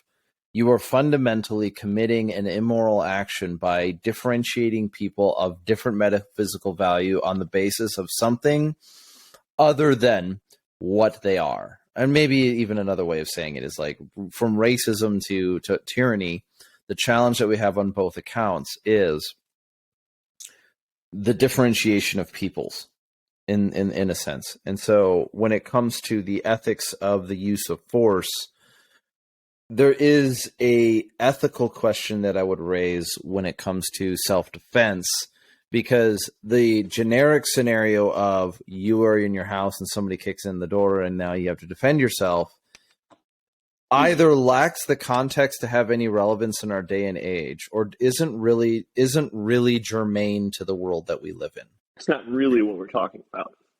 No, it's not really what we're talking about, but also like it's just like it's not sufficient, because the issue that you run into is then we have the ideas of intelligence. Like, if I know you're going to attack me, am I justified in premeditated self-defense? If I know that, is it premeditated to prepare for something? Is it philosophy, huh? Well, unfortunately, that's what we're doing, right? We're not talking about the legality. We're talking about the ethics of a statement. Yes. In other words, your government can sign it off, but you can still go to hell, metaphorical or otherwise. And that's the point that we're trying to address here, is that, like, as a culture and as instructors and as individuals, these are the hard questions that, as we continue to pursue them, we will build the foundation within ourselves, within our culture, and within our country that make things like the ATF brace ruling become either unpalatable, unconscionable, or just impossible. And so, I mean, it's. I agree 100%, and that's part of the diathetics, right? If people don't really understand the depth they have to understand these things, they won't be able to teach it or preach it. One way that I've seen this whole dehumanizing your opponent thing. So I'm still a cop, right? I'm still commissioned. I still function as a training officer at my department, and there are people who, when they find that out, suddenly find what OTG is doing to be unpalatable, to steal the word you just used. When 10 minutes before they discovered that, after going to the website and seeing the bio, they were really excited because we're teaching civilians. So there are people that will make the distinction, all cops are the enemy, right? Or everyone who serves in the military is a baby killer, or whatever other terminology or sort of tribe, again, that you want to ascribe yourself to.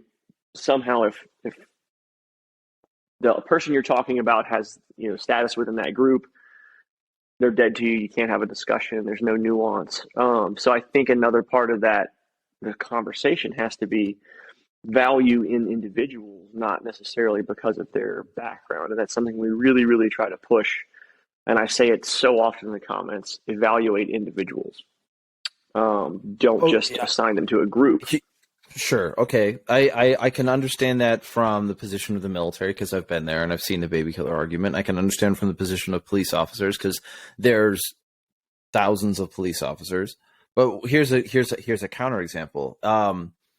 If you were to discover a company that was training everything to anyone, right, whoever would come, who had made no discrimination on the basis of caste to teach something, with the exception of they wouldn't train, violent gang members how to be violent or something like that, right? They have the discretion enough to, and then you found out that their day job was they were an agent for the ATF. Would you change your opinion on them? Absolutely, yeah. I would find it hard to.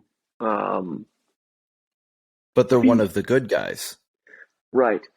Yeah, so I would say, me personally, if we want to get into my personal view on those things, because it's hard for me to speak that much in depth on the philosophical maybes, right? Mm-hmm. Me personally, as a consumer looking for good training, I find a company that's doing all the things I want, and then I scroll through the bio and go, oh man, this is the guy with the ATF. Where you choose to work is certainly a reflection of some part of your life. The mission of the ATF and its very existence, in my analysis, is diametrically opposed to the direction that the country was founded in. And it is not a, what's the right word? There is no sort of, it's not like, a fireman, right? He exists to help people. He has no malice. In a similar way, cops are not necessarily that guy, right? They carry a gun for a reason. The ATF is the next level there. Their entire job is to suppress what is a God-given right. So when I see somebody ascribing that, putting themselves in that position and ascribing those ethics or morals of what they choose to participate in, and then also doing these other things, I would find that to be very hard to believe and would wonder where the catch is. And I think that, again, comes back to evaluating the individual. For me, part of my analysis of that individual is there's something else going on. They were either short-sighted enough or haven't had enough introspection, or they really are morally void in their service with the ATF. That's how I would see that. They exist within contradiction, and that contradiction can come about through intentional ignorance, or it can come through deliberate malice. Right. And so, like, for me, when somebody looks into both of them is a failing. Right. So for me, just being a cop is, in my opinion, as a cop, very different from being an ATF agent, especially if you're at a small department that doesn't participate in, like, dope seizures, for example. The place I was at before makes millions of dollars a year by allowing the drug trade to continue and then seizing the money consistently. When we hit the same dude's house 4 times in 1 year, but he never stayed in jail. And it was always cash seizure, right? The FBI would call that a clue. We're allowing a shadow market to continue because we can tax it, right? Profit off of it, yeah. Right. Yeah. So, but this department that I'm at doesn't do that and is very much people oriented. So I find a lot more, not say comfort, but I am more comfortable working there. Also as a volunteer, because I can also say, like, you don't pay me, so I'm not doing that. You know what I mean? But that gets back into individual cops choosing individually what to enforce and all that discretion. We can get into all that probably in a whole other episode. But I think evaluating individuals, and that evaluating an individual doesn't mean you have to then like them. But at least you didn't say, oh, they're part of a group, they must be bad, right? Yes. You can still decide they're bad after your individual evaluation. Mm-hmm. Yeah, there's kind of a heavy weight to be brought on that one. It is. I think it is a good example of where we're at in our day and age too, because, like, our moral evaluations of things. Are your headphones dying? I'm just switching them out. We're good. All right, cool. I'm alternating the power source. Yeah, no, it happens. So I think we do run into an ethical problem here, and an ethical responsibility.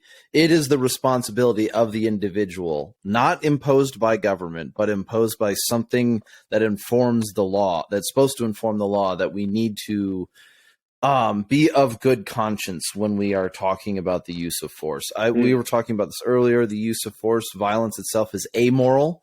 It is the morality of an event that involves violence is determined by the context of that event, whether the actions were justified or the person had intent otherwise, and we have to try to understand that.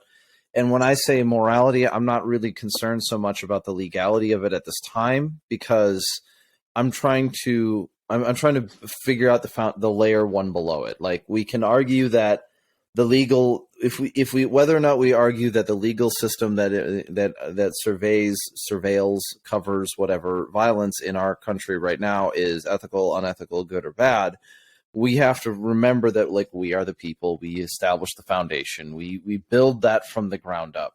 And as much as we are frustrated by federalistic overreach, at the end of the day, we are the foundation. We build that foundation from the ground up, and that as soon as we were exactly. And this is why I think when it comes to instructing, and this is when I think of the use of force and being able to be trained in the use of force, I find it so interesting is that, like, for a long time, we've been trying to, like, justify the having of things and the being capable of doing of things as if we needed some sort of scenario to fit. And at the end of the day, what we've come to the conclusion of is it is good for you to be self-sufficient. Like, it is good for you to be not self-sufficient as in, like, a solipsistic self-sufficiency, but it is good for us as a population to seek after self-sufficiency within our own environment. Like, there's a difference between me snooping on my neighbor and being a busybody in that sense, and being the person who is capable of fending for and taking care of my neighbor. And by understanding the costs, the moral cost and weight behind the use of force and violence. I am more equipped to make better moral evaluations about its use of force between parties and populations. And this is again exemplified where you see it, whether from Joe Rogan or to other people, like whether it's Joe Rogan references or cultural references, the people who are very capable of violence are oftentimes the most cautious to open up that can, because they're aware of the long-term consequences that either they will have to bear, but that is a sacrifice, that is a choice that people are willing to make, and some people are not. And that's a very tricky substance. Is this you see it even like I'm not afraid to shy away from truths that are talked about in the Bible, and as a Christian, but there is this idea that always confounded me in the book of Proverbs, where it warns people. And if you want to start reading the book of Proverbs, it's a fantastic place to just read snippets of wisdom. Certainly. But in the book of Proverbs, the author is warning the reader from engaging in wanton violence for personal gain. Like, we should wait in this idea of like, you have this kind of story, not the story, this series of verses and passages where he's talking about, do not sit and wait to draw blood for, whatever. I'm paraphrasing. A premeditated sort of a desire to do this. Yeah, because these people will come to you, which is an interesting statement about humanity. These people will come to you and say, "We will wait for him, and then we will be rich." Like, we will wait for him, and then we will ambush him. And so, like, on the one hand, you have this like very physical example of people. And if you're familiar with the geography of Israel, where this was written at the time, the idea of the valley is actually a danger of ambush. Yep. Because it is it is the only place where, not to be sounding too crass, a Polish ambush would work, because it's not really a Polish ambush, but you could be walking. Yeah. You have you're literally walking through a hallway with no roof, and you're going to die, right? Yep. So if they want to ambush you, you're not getting out of there. It's Highwayman's Paradise, right? There could be names behind the boulders with knives waiting for you. That's how it was always described. Yep. And so you have this idea of like, they will entice you into violence for personal gain, and says, do not go with them, because that way surely leads to death. And like, when we look at violence in our culture, and we look at violence in our society, and we look at violence as like an ethic within our training regimen, we are certainly training for the capacity of violence. One part of that training, and this is where the Greek idea of physiognomy probably plays a role, one part of that training is the mental preparedness to say, here I am, send me. Mm. Even though that day may never come, it is good to be that person. Mm. And morality, not legality, will scry the difference between whether or not you are genuine in that approach or you are simply faking it. And that's profound. Perhaps we're at the phase in life where we're no longer, like, I can spend a lot of time trying to jockey for, I'm not saying I can.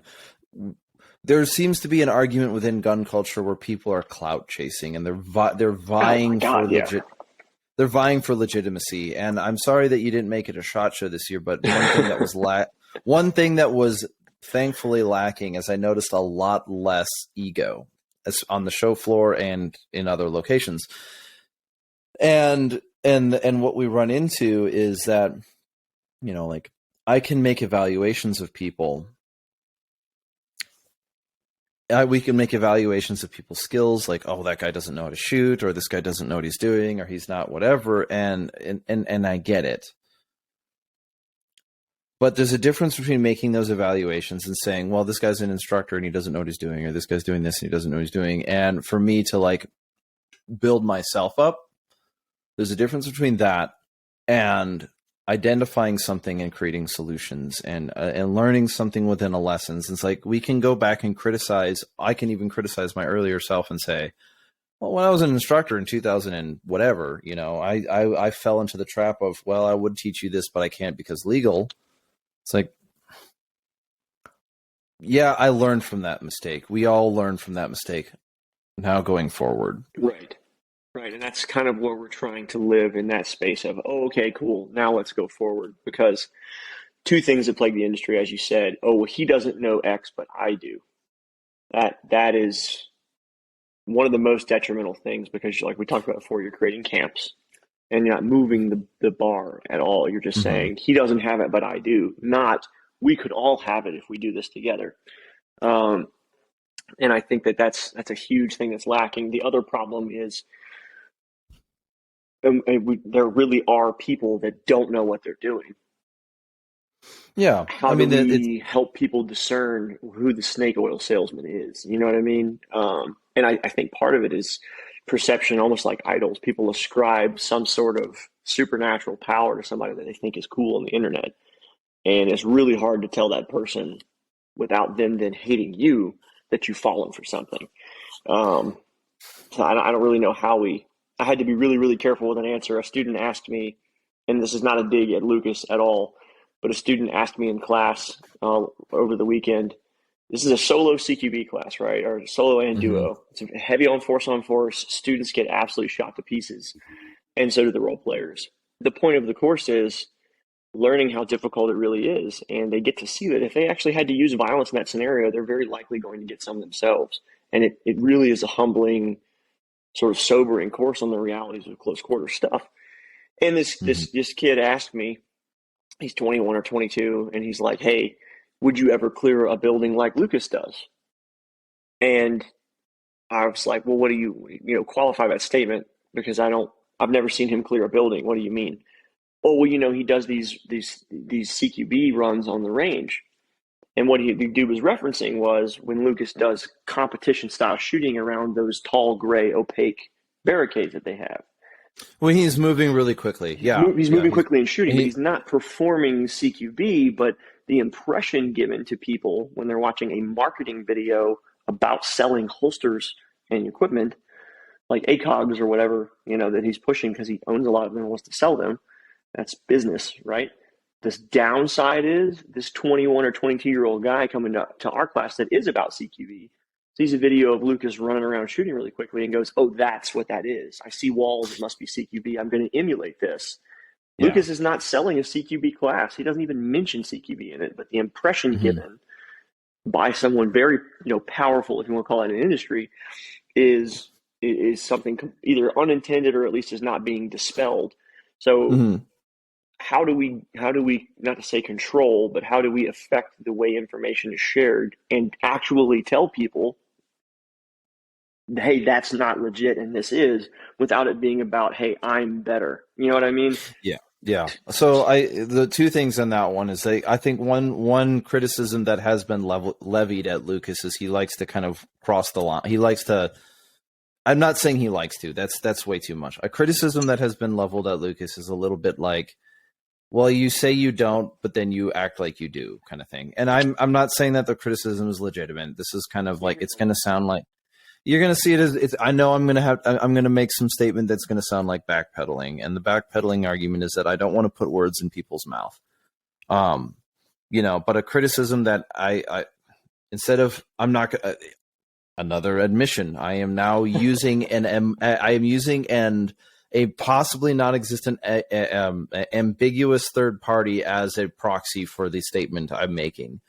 When it comes to what Lucas Bodkin is doing, when he's doing that one, is that whether or not he's aware of it, it's preying into the proclivity of a market to see him as doing something that he's not saying he's doing. Yeah, I know that's an articulate. I know that's a complicated way of saying, but when Lucas Bodkin is doing his running through the walls thing, he's running back and forth and he's moving around really fast and he's not necessarily whatever. It looks like he's doing something that would be considered CQB, but then he will then follow up and say, I don't teach tactics. I only teach skill sets. And okay, fine.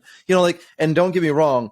All of this is oftentimes then doubled by a set of drama. And I would love to hear a conversation between you and a guy we had on the show a little while ago by the name of Austin, who talked about tactical maturity.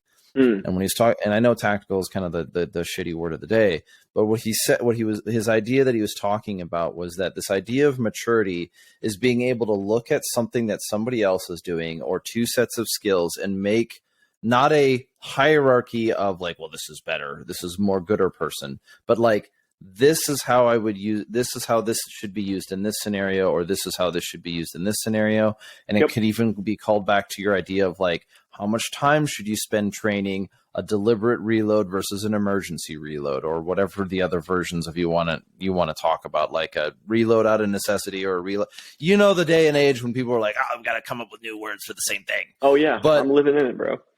But the whole point of it is that, like, if you the maturity is being able to do both and being able to decide when is when. And the thing with Lucas Bodkin and him if I'm thinking about the same reference, is like he's kind of blowing past hallways. Yeah, like he's just running around with walls everywhere.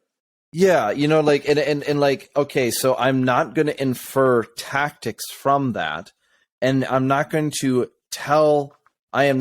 accuse Lucas of teaching tactics when he's doing something, but I'm not, so like, and the onus is on me to not put that thing on him, even though he's demonstrating what could be considered as a tactic.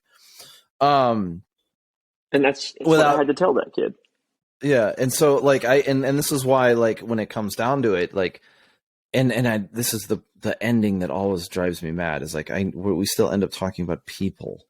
Yes. But the maturity that is a part of gun culture, that is what we're doing now. And I think that part of the goal of this conversation was to re-engage in, what do we believe that is good? And I think I'm standing here from the position of a civilian, that the idea of acting in self-preservation is both good and morally dubious at the same time.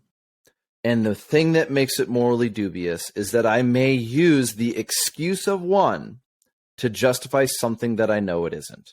And the easiest example of this would be, well, there's two easy examples of it, is if I'm going to defend myself from another human, I must understand that I am fighting a human.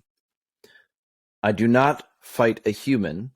I do not defend my life from a human like I do an animal. There's a different ethical component to it.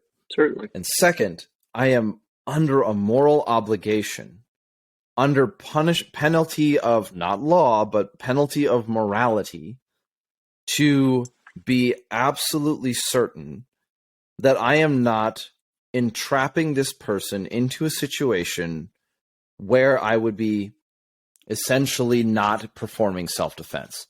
And an example of that would be this idea of premeditated self-defense is so very morally dubious that it is not absolute, but it is so close to the immoral, it is so much in the immoral pool that it needs to be observed with great integrity. And so the day and age that we live in is we are done with the day and age that we live in is that we are done with the utilitarianism and the pragmatism of the day. Pragmatism failed. If you want, it's like, well, you know, the idea of pragmatism and utilitarianism, they both morally failed.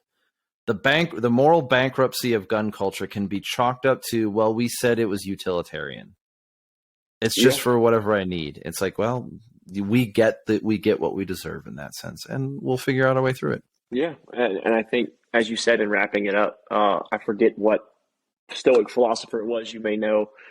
It's like, it's great minds discuss ideas, average minds discuss events, and small minds discuss people. So I hope that nobody listening to this was like, oh, they ragged on Lucas. It's just an example of the lack of perception of impressionable people on the internet to find something out of nothing, right? If you're looking at marketing content, thinking it's instructional content, that's on you. As you said, it takes a maturity to process that. The same thing goes with the maturity to process the realities of use of force, right? Actually understanding what it would be like to fight someone within a structure often comes from learning what it would be like and not just watching a video and saying, well, that looked cool, I'm going to go do that. And you buy all this gear and everything. And so that's, I think, another part of the ethic of a training company should be to impart realities, not fantasy. Fantasy typically does not have negative connotation, right? If you have some fantasy in your head about, let's just use the classic example, that we always joke about men having, right?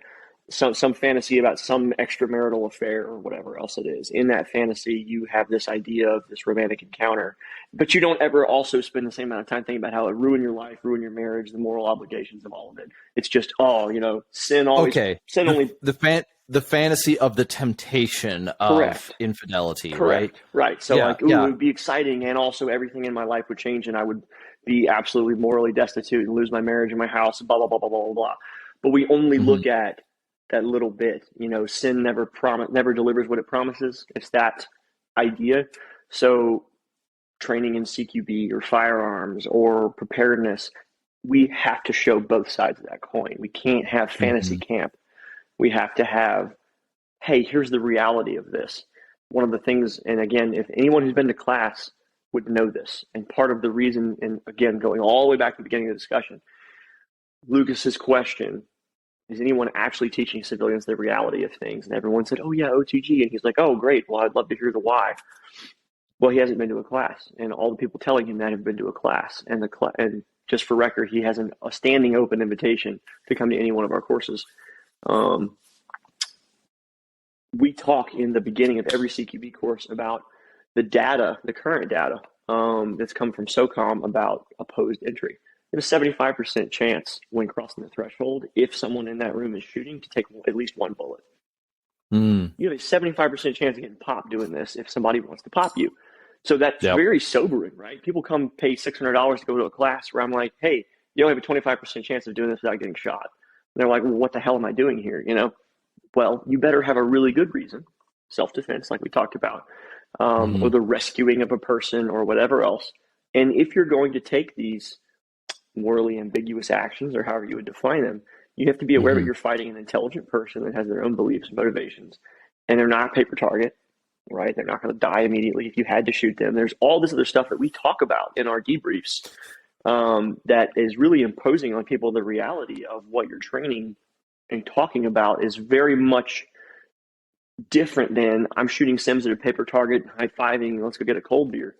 It's there's so much gravity to it that you can't really impart in a 3-day class. And you as a guy from the SOCOM community maybe didn't even necessarily understand until you actually had to kill someone.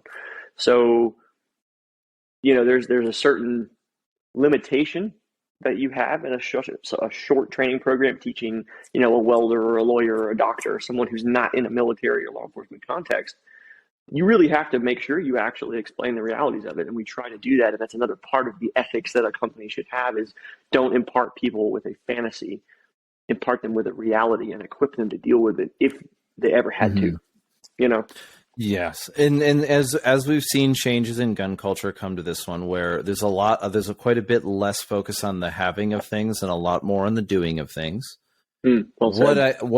There's and the capabilities, right? So it's not really about, whether or not you can have a suppressor now, many of us do, or not, whether or not you can right? But just as we have observed for many years that there's a difference between a person who creates a fictional scenario to justify a said purchase, right? Oh, well, I need to buy an MP5 because somebody might break into my car at 2 a.m. while I'm at Wendy's or something like that.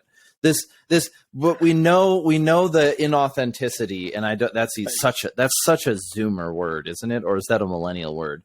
It's the inauthenticity of inventing a fictional scenario to justify a purchase, right? We all know the scenario. Sometimes some of us have been in that one, of inventing a scenario to justify to our friends or our community or whatever why we bought the thing that we did, when at the end of the day, I bought it because it was cool, right? Like, hell yeah.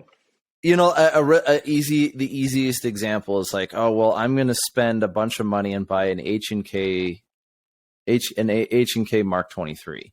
Why? Because I need to have a suppressed 45 handgun in the event that I need to assassinate the coyotes that are eating my chickens or something like that. You know what I mean? Like, it's well, you know, I can't, or you know, like, or whatever, right? It could happen where I need subsonic 45 and I don't have a subsonic 45, so I need to buy one. It's like, you know, if you just told me you wanted it because it was cool, I would have been just fine. Mm-hmm. But I get it. You don't need my approval. But we know that there's a difference between those two things, right? We know that there's a difference between those two things when it comes to the acquisition of possessions.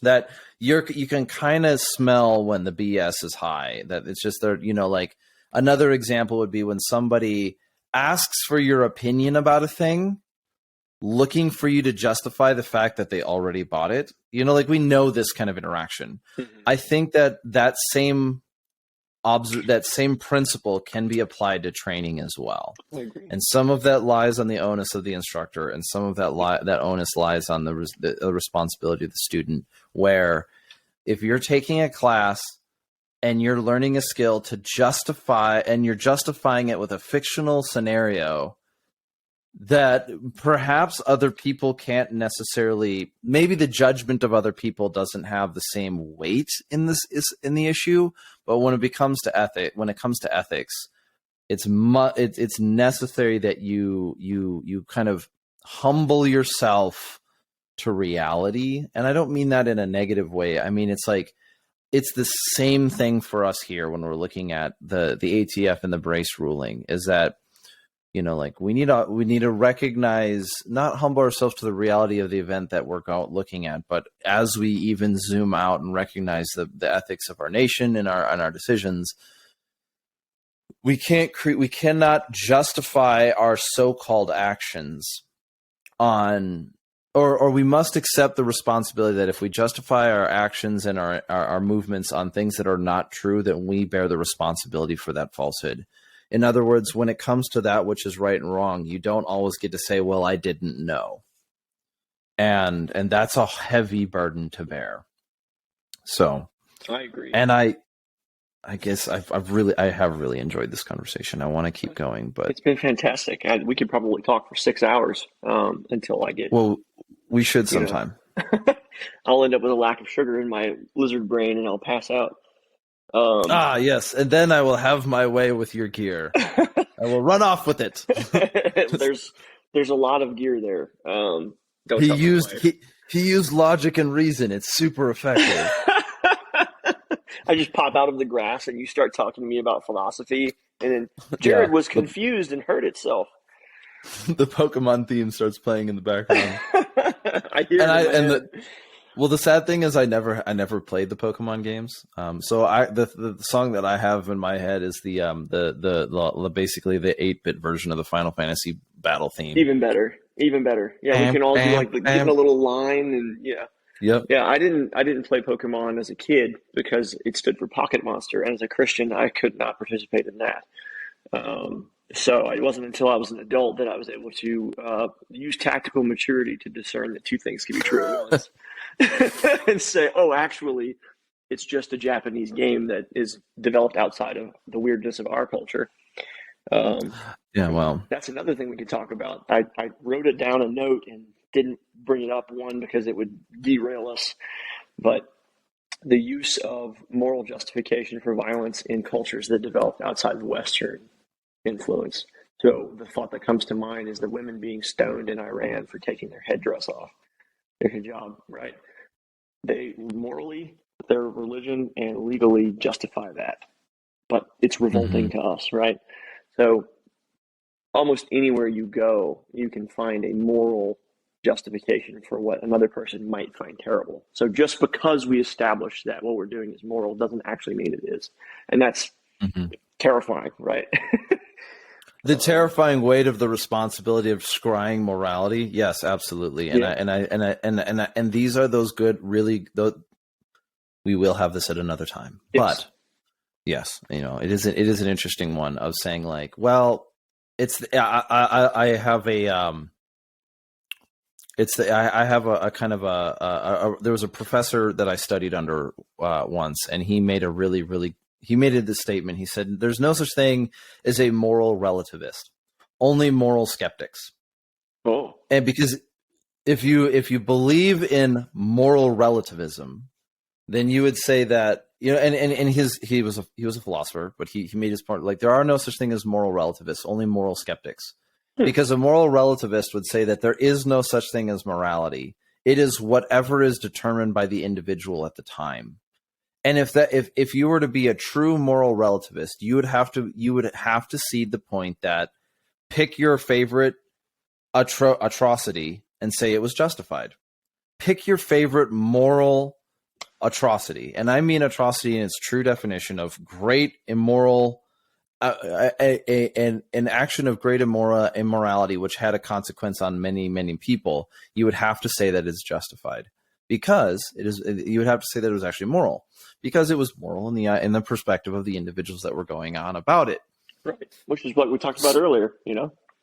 But there are moral skeptics which recognize, or at least have some sort of argument, that there is this thing called morality out there, but we're not really capable of seeing it. Humanity is so blind that we can't even see it. And so we might as well not exist under it, I guess. We might as well not try to follow it, because we can't. And that's what a moral skeptic would, and I can understand that. That is a cogent, maybe not. It is at least a solvent argument. It is not a Similar to nihilism. It's kind of like yeah. I think it's wrong, but at least it's not inherently ridiculous. So moral relativism. I don't believe that there are moral relativists. I think there are only moral narcissists. Right, that like the people who, because it's a consistency. The people who say, well, morality is subjective, are oftentimes the worst human beings you've ever met. Very often, if not almost always, it's that they lack any self-reflection, any form of consideration, that their observation is not purely self-serving, and it's like, that's it. And they're I figured it out. usually a Reddit moderator. Oh no, they're usually just some crackhead in the street, like, or like they usually fit into one of three categories. Yeah, right. Yeah, they usually fit into one of three categories: a very, very self-righteous, ignorant college student, or that like 1990s atheist was like, oh, I'm such a witty atheist. Did you know that the problem of evil exists? It's like, oh my gosh. Yeah. It's like that scene from Good Will Hunting where he just knows the guy's argument already because he's already read all the same books. It's like, Yep. I've already been there, bro. We've moved past it. You're just stuck. You're stuck behind. Yeah. Congratulations. There's 2,000 years of literature. Start reading some of that and then come at me. Then come at me, bro. But all right. So we are going to force close this podcast today. Sad. Very sad. There are other things that must be done, but today we are going to force close it. Otherwise, we're going to get into long-standing jokes for a long time, and then I'll wear out my welcome. Jared, all right. For those of us who missed at the beginning, follow you. Give the plug in your information so anyone who's listening can find out where to follow your thought life. Oh man, yeah. Where's your my stream of consciousness? Where's your blogspot.us oh or whatever it is these days? Yeah, my wife wants me to do a blog, but I don't think I need to put that. I'm already on enough lists. So Instagram, that is Orion_Training_Group. That's where we post a lot of class information and educational content. YouTube, you just search Orion Training Group, should come up. We do training videos there as well. Do yourself a favor, read all the comments. It's hysterical. I'm also on Twitter, but I don't do anything with it. It's just a backup.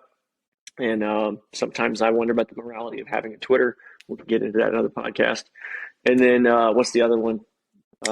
Parler, which again, it's like conservative Twitter. It's weird. I don't like it, but I'm there as a backup in case you're dabbling in that side of things. And then, of course, what we do, we provide training to law enforcement, military, and civilians, and it's all the same curriculums because we believe in that level playing field. And that's a lot of what we talked about today. Mm-hmm. Cool. Well, this has been the Redacted Culture Cast. If you're listening to us, you at least know where to find us somewhere. But we are on YouTube. You can find us at the Redacted Culture Cast or at Redacted LLC because YouTube has implemented the @ symbol. But also we are on Instagram at Redacted LLC. You can find us on the web at redactedllc.com. And this has been the Redacted Culture Cast. At this time, we are fully supported by the audience through your merch purchases. We try to get everything out as soon as possible. So we thank you for your time. We thank you for participating in this conversation. If you're gonna, this is the YouTube thing. You know how algorithms work. And if you don't, when you interact with the page, it helps the page grow, and we appreciate it. We appreciate that you've been sharing this stuff with other people. We've been focusing on very consistent, methodical growth over the last, I don't know, this is episode 48 or 40. I think this is 48 now. So, or something like that. We're getting close up there. So, awesome. Jared, it has been a pleasure. It has been a pledger, kind of like a pledge, for like, it's kind of like a cudgel, a sorority, and a happy. But it has been a pleasure to have you on the show again. Welcome back. For the first time, we have a return guest. Yeah. And again. Well, hey, you know what? I really do. You are one of the reasons why I'm optimistic about gun culture and saying that, you know what? I'm kind of tired of being a moody emo kid in the backyard saying nobody understands. So I really do appreciate what you bring to the table, and I look forward to our next conversation, and we'll talk more. Look forward to see you in person soon as well. Hopefully, let's make it happen. Yeah, man. Appreciate you, dude. So, bye.